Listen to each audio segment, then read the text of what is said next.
Mi esposa me dijo que su mejor amigo de la infancia siempre sería más importante que yo. Así que pedí el divorcio y ahora ella es una madre, soltera embarazada después de acosarlo y ser abandonada por su novio criminal, el padre del bebé que está en prisión por fraude. Todavía estoy tratando de averiguar si reaccioné de más o si estaba justificado. Así que aquí va un poco de contexto que probablemente sea relevante. Soy un hombre de 34 años, biólogo marino, y trabajo en una instalación de investigación del gobierno. No es el trabajo más emocionante, pero paga bien y me permite estudiar criaturas de las profundidades marinas, lo cual es bastante genial. Mi exesposa Jenny, de 32 años, es veterinaria. La conocí en una barbacoa organizada por un amigo en común hace unos 6 años. Conectamos de inmediato gracias a nuestro amor compartido por los animales y los juegos de palabras malos. Jenny tiene un mejor amigo de la infancia, Sean, de 33 años, a quien conoce literalmente desde que usaban pañales. Sus familias vivían una al lado de la otra cuando crecían y, al parecer, eran inseparables de niños. Sean está casado con una mujer llamada Laura y tienen 2 hijos pequeños. Siempre supe que Jenny y Sean eran cercanos, pero pensé que así funcionan algunas amistades. Se escribían con frecuencia. Tenían chistes internos que yo no entendía, y ella priorizaba sus llamadas incluso durante nuestras citas a veces. No soy una persona celosa por lo general. En mi trabajo, uno lidia con mucha incertidumbre y aprende a dejarse llevar, pero había cosas que me molestaban, como cuando planeábamos nuestra boda hace 3 años. Jenny insistió en que Sean estuviera en el cortejo nupcial aunque yo apenas lo conocía, o cuando ella dejaba todo lo que estábamos haciendo si Sean necesitaba algo, ya fuera mover muebles o simplemente desahogarse sobre su trabajo. El punto de quiebre llegó durante lo que empezó como una discusión tonta sobre las vacaciones. Llevábamos 3 años casados en ese momento, y sugerí que fuéramos a las Maldivas por nuestro aniversario. Había estado ahorrando específicamente para eso, porque Jenny había mencionado años atrás que era su destino soñado. Pero ella quería ir de campamento porque Sean y Laura planeaban un viaje así, y quería coordinar para que casualmente nos encontráramos en el mismo campamento. Le señalé que podíamos ver a Sean y a Laura en cualquier momento, ya que vivían a 20 minutos, pero el viaje a Maldivas era algo especial solo para nosotros. Entonces se puso a la defensiva y dijo que yo era egoísta por no entender lo importante que Sean era para ella. Intenté explicarle que no le pedía que eligiera entre nosotros, solo que a veces nuestro matrimonio debía tener prioridad. Y fue entonces cuando lo dijo. Tienes que entender que Sean siempre será más importante para mí que tú. Él ha estado en mi vida desde que éramos bebés, y tú solo has estado aquí unos años. Así son las cosas. Me quedé sentado un buen minuto procesando lo que acababa de decir. No igual de importantes, ni importantes de maneras distintas.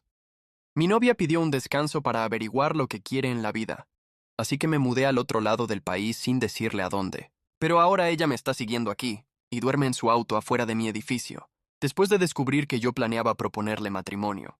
Necesito tu juicio sobre este lío en el que me metí. Y sí es un buen lío. Un poco de contexto, porque nada en mi vida es sencillo. Tengo 28 años y trabajo para el Departamento de Pesca y Océanos. Es uno de esos trabajos de gobierno donde piensas que nadarás con delfines, pero en realidad pasas la mayor parte del tiempo contando peces muertos y llenando formularios por triplicado. Mi novia Ana, de 27 años, y yo llevamos 4 años juntos, viviendo juntos desde hace 8 meses en un apartamento diminuto en Halifax. Lo particular de trabajar en esta industria es que es increíblemente especializada.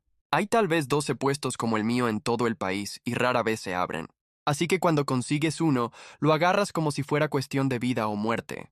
Ana más o menos sospechaba esto, pero lo que no sabía es que ya había comprado el anillo, y lo llevaba en el bolsillo de mi chaqueta desde hacía 3 semanas, esperando el momento adecuado. El contexto que necesitas es que Ana siempre ha sido lo que, generosamente, podrías llamar indecisa.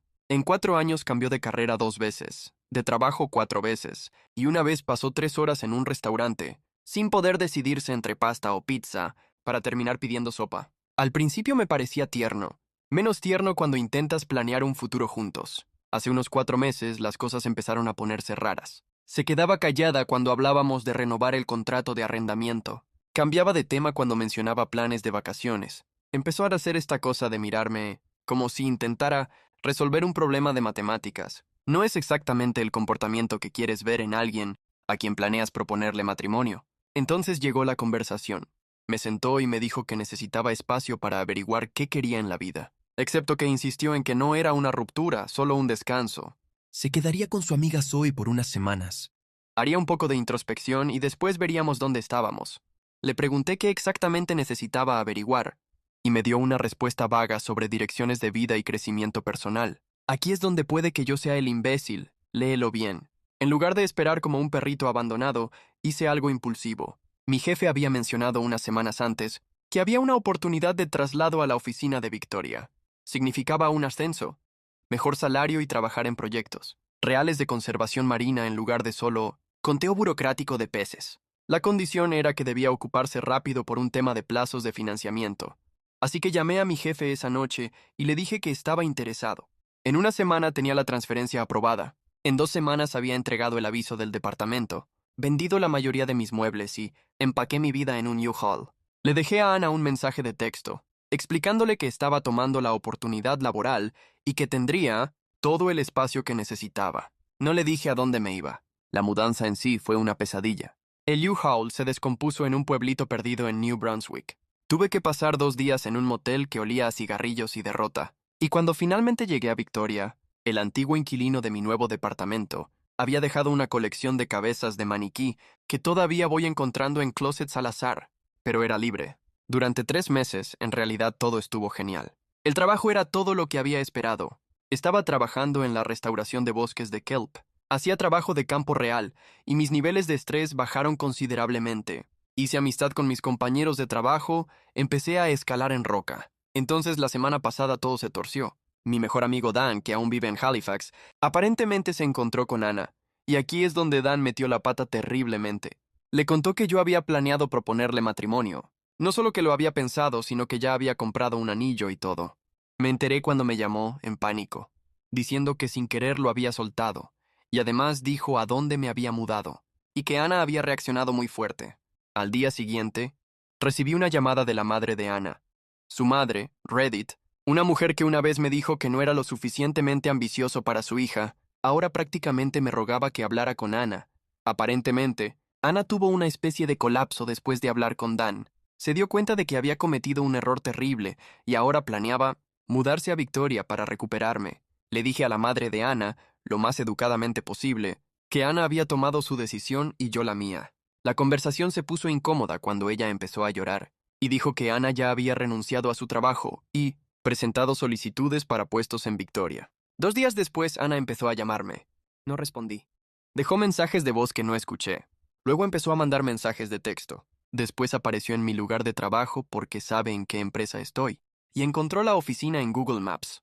Mis nuevos compañeros ahora piensan que estoy involucrado en algún tipo de thriller romántico. Ana acorraló a mi supervisor, llorando y pidiendo mi horario. Seguridad tuvo que escoltarla fuera del edificio. Fue mortificante. La gota que colmó el vaso fue ayer, cuando llegué a casa y encontré a Ana, sentada en las escaleras de la entrada de mi edificio, con maletas y los ojos rojos. De alguna manera descubrió dónde vivo. Probablemente gracias a Dan, que claramente no puede mantener la boca cerrada, o por mis compañeros de trabajo. Intentó acercarse a mí. Le dije que no teníamos nada de qué hablar y entré. Pasó la noche en las escaleras. La administración del edificio no está contenta, así que aquí estoy, Reddit. Los padres de Ana me llaman a diario. Dan actúa como si yo fuera el malo por no escucharla. Aparentemente se está quedando en un hostal. ¿Soy el idiota por mudarme de ciudad sin decirle y ahora negarme a hablar de nada con ella? Parte de mí se pregunta si estoy siendo demasiado duro, pero, sinceramente, el hecho de que solo se diera cuenta de que quería estar conmigo después de enterarse de la propuesta, me parece bastante revelador.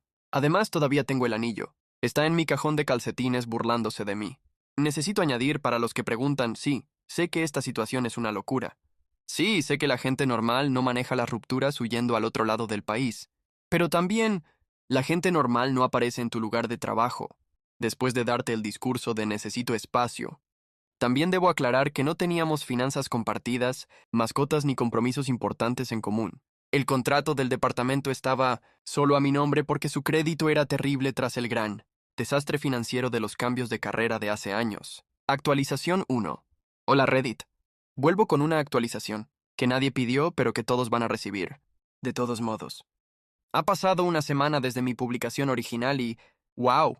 Realmente no se contuvieron en los comentarios. El grupo de Eres el idiota porque no comunicaste nada tenía algunos puntos, pero el equipo de No eres el idiota Corre más rápido. Realmente habló a mi alma. Mención especial a quien dijo que debería cambiarme el nombre y convertirme en farero. Honestamente, lo estoy considerando a estas alturas. En fin, ¿recuerdan que mencioné que Ana se estaba quedando en un hostal? Pues resulta que los hostales tienen límite de tiempo, y ahora Ana ha ascendido a dormir en su auto, que estacionó justo frente a mi edificio. Mi vecina anciana, Amy, ha empezado a llevarle sándwiches porque dice que se ve muy triste y delgada. Traté de explicarle a Amy que esto no es una película romántica, pero solo me dio una palmada en el brazo y murmuró algo en mandarín que estoy bastante seguro era llamarme desalmado. La situación en el trabajo se ha convertido en una broma interna de la que no soy parte. Mi supervisor sigue haciendo comentarios sobre mi visitante persistente y ayer me preguntó si necesitaba tomarme un tiempo personal para arreglar las cosas. Le dije que todo estaba bien. Justo cuando Ana eligió ese momento exacto para pasar frente a las ventanas de la oficina con un cartel que decía "Lo siento" y lo que parecía ser alga kelp. Kelp Reddit hizo un cartel con algas. Él solo levantó las cejas y dijo que continuaríamos la conversación después. Pero Dan también me llamó hace 3 días, borracho, hablando de cómo quería arreglar las cosas. Le dije que lo único que podía arreglar era invitarme a una cerveza y mantenerse fuera de mis asuntos. Estoy considerando seriamente bloquearlo, pero ha sido mi mejor amigo desde la secundaria y su corazón está en el lugar correcto, aunque su cerebro claramente fue reemplazado con requesón. Pero aquí es donde las cosas se pusieron realmente raras. Ana consiguió un trabajo, no cualquier trabajo. Consiguió que la contrataran como voluntaria en el acuario de Victoria, el mismo acuario que colabora con nuestro departamento, el mismo acuario al que tengo que ir 2 veces al mes para reuniones. Cuando me enteré ayer a través de mi compañera Claudia, que lo oyó de su amiga que trabaja allí, me reí tanto que casi me ahogo con el café. ¿O es el movimiento de acoso más dedicado de la historia? ¿O Ana realmente ha decidido reconstruir toda su vida alrededor de la mía? Mis nuevos amigos de escalada en roca piensan que toda esta situación es divertidísima. Han empezado una apuesta sobre cuánto tiempo aguantará Ana antes de rendirse. Las probabilidades actuales dicen que durará otras 2 semanas, pero John cree que llegará hasta que llegue el invierno y la realidad del clima de Victoria se le venga encima. Las llamadas de sus padres, por suerte, se detuvieron. Pero ahora estoy recibiendo mensajes de Facebook de su hermana preguntándome si voy a dejar que Ana destruya su vida por orgullo. Ni siquiera sé cómo responder a eso. ¿Orgullo? Me mudé al otro lado del país para alejarme de alguien que no podía decidir si quería salir conmigo. Eso no es orgullo, eso es instinto de supervivencia. Aquí está lo que más me molesta, Reddit. Todos actúan como si yo fuera el villano por no darle una oportunidad de explicarse. ¿Pero explicar qué? ¿Que se dio cuenta de que me quería después de enterarse de que iba a proponerle matrimonio? ¿Que ahora está dispuesta a rehacer toda su vida por alguien de quien necesitaba espacio hace 3 meses? La lógica no cuadra. De todas formas, sí seguí algunos de sus consejos. Hablé con la administración del edificio sobre la situación del auto. No pueden hacer nada legalmente ya que está estacionada en la vía pública, pero han empezado a documentar, todo en caso de que necesite tomar otras medidas más adelante. También finalmente escuché uno de sus mensajes de voz. Gran error. Eran 12 minutos de llanto y divagaciones, sobre cómo ahora sabe lo que quiere y que cometió el mayor error de su vida. No es precisamente una evidencia convincente para su caso. Además, tuve una segunda cita con alguien del gimnasio de escalada, pero tuve que explicarle por qué había una mujer, llorando siguiéndonos a cierta distancia. Ella fue sorprendentemente comprensiva. Dijo que le recordaba a su propia situación con un ex loco, pero pude notar que la incomodó un poco. No puedo culparla. Sigo pensando en lo que algunos de ustedes dijeron sobre que Ana solo me quiere, ahora porque soy inaccesible. Suena cierto, pero también me hace enojar de una manera que no esperaba. Como que esta mujer tuvo 2 años para decidir si quería un futuro conmigo, y en el minuto que me voy se vuelve decisiva. Es insultante.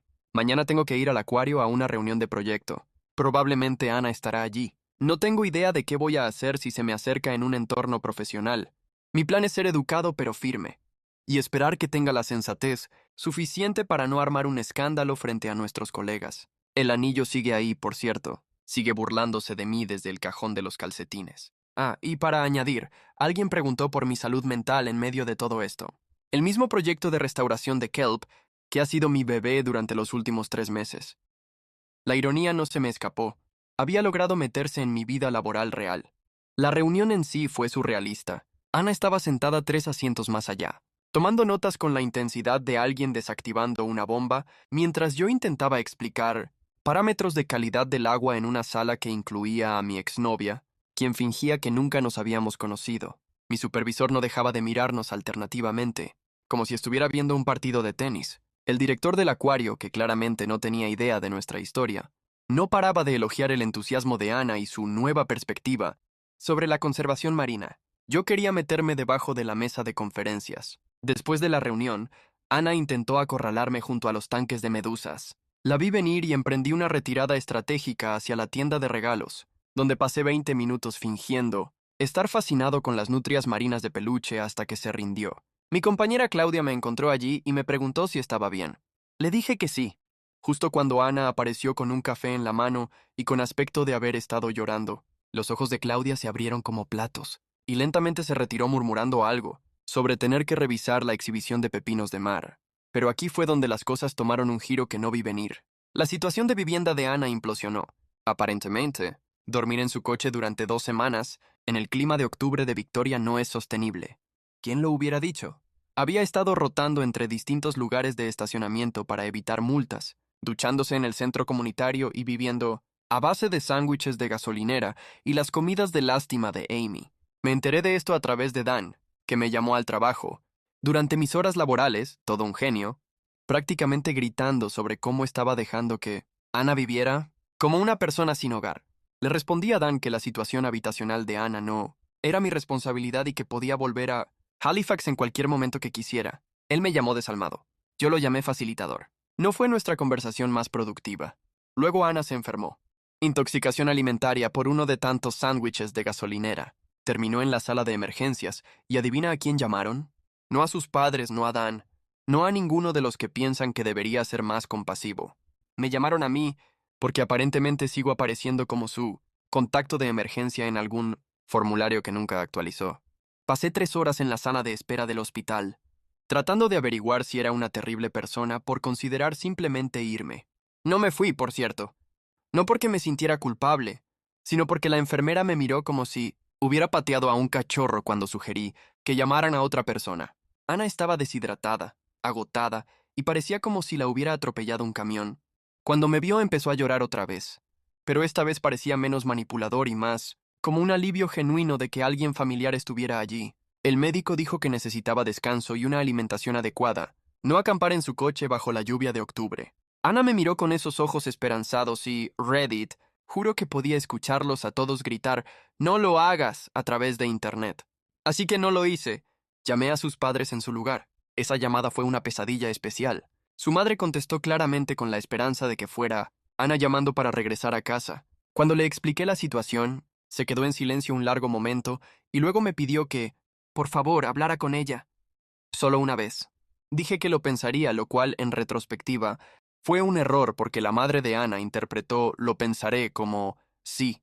Tendré una conversación sincera que llevará a la reconciliación. El padre de Ana voló al día siguiente. Lo había visto tal vez unas 30 veces en 4 años, y siempre había sido educado pero distante. Verlo en el hospital fue extraño. Me agradeció por quedarme con ella, y luego me pidió si podíamos hablar en privado. Fuimos a la cafetería, donde me compró un café horrible y me dijo que Ana había renunciado a su trabajo en Halifax sin dar aviso, había agotado sus ahorros para llegar a Victoria y les había mentido diciendo que tenía un lugar donde quedarse aquí. También me contó algo que yo no sabía.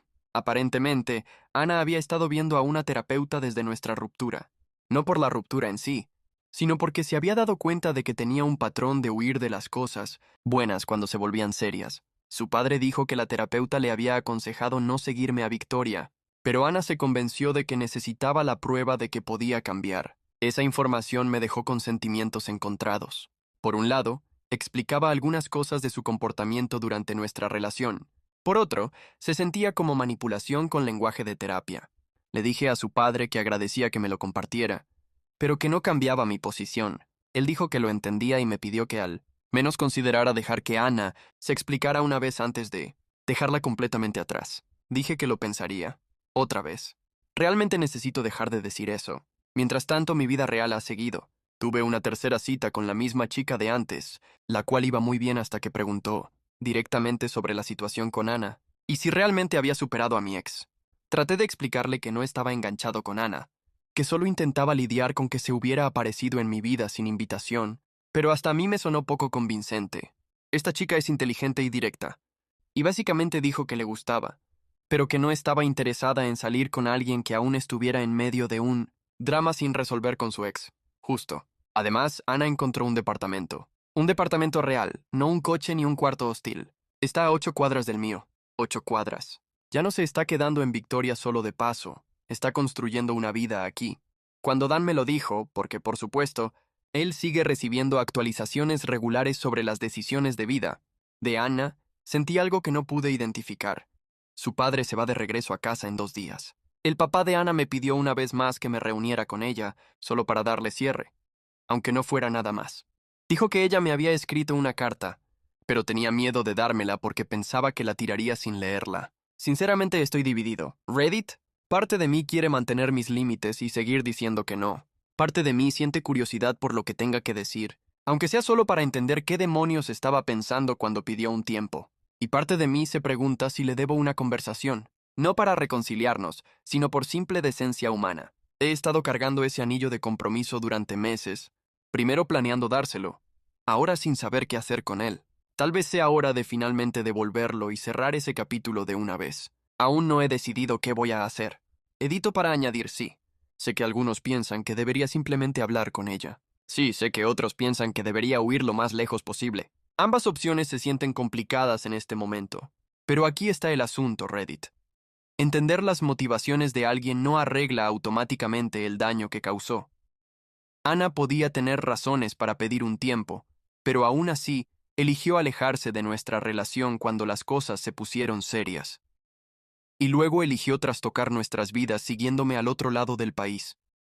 Las buenas intenciones no borran las malas decisiones. Decidí reunirme con ella.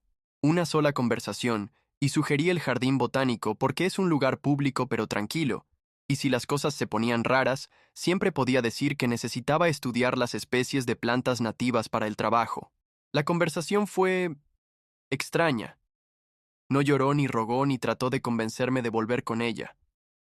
En cambio, me elogió el proyecto de restauración de Kelp y me agradeció por quedarme en el hospital cuando se enfermó. Luego dijo algo que me sorprendió. Sé que no me vas a dar otra oportunidad y entiendo por qué, pero necesito que sepas que seguirte hasta aquí no fue para intentar recuperarte. Fue para demostrarme a mí misma que podía tomar una decisión difícil y mantenerme firme por una vez. Eso no era el ángulo que yo esperaba. Me contó que también había empezado a ver a una terapeuta en Victoria, trabajando sobre los patrones que habían llevado a nuestra ruptura. El trabajo en el acuario no era solo para estar cerca de mí, sino para construir una vida en un lugar donde tenía que ser independiente y decidida. Dijo que Victoria se sentía como un nuevo comienzo, y que quería ver si podía convertirse en alguien que no huyera de las cosas buenas. Hablamos durante aproximadamente 1 hora. Sin drama, sin grandes revelaciones, sin momentos de película. Solo dos personas que solían preocuparse el uno por el otro intentando entender qué había salido mal. Al final, me preguntó si podía perdonarla por cómo habían sucedido las cosas. Le dije que estaba trabajando en ello. Cuando nos despedíamos, Ana preguntó qué iba a hacer con el anillo de compromiso. Le dije que no había decidido. Ella sugirió que tal vez querría devolverlo, no por nuestra situación, sino porque llevarlo conmigo parecía mantenerme atascado en el pasado. Esa conversación fue hace 5 días. Ayer vendí el anillo. Recuperé aproximadamente el 60% de lo que pagué por él, lo cual afectó un poco mi presupuesto, pero sentí que era lo correcto. Usé parte del dinero para invitar a cenar a mi grupo de escalada. Dan sigue siendo un idiota que no puede guardar secretos, pero tiene buenas intenciones. Los padres de Ana me enviaron una tarjeta de agradecimiento por ayudar a su hija a encontrarse a sí misma, lo cual fue raro pero considerado. Amy todavía le lleva sándwiches a Ana a veces, pero ahora también me trae a mí empanadillas caseras y sugerencias de chicas chinas agradables que no se escaparán a otras ciudades. Amo mi trabajo y esto sería todo. Suscríbete para más.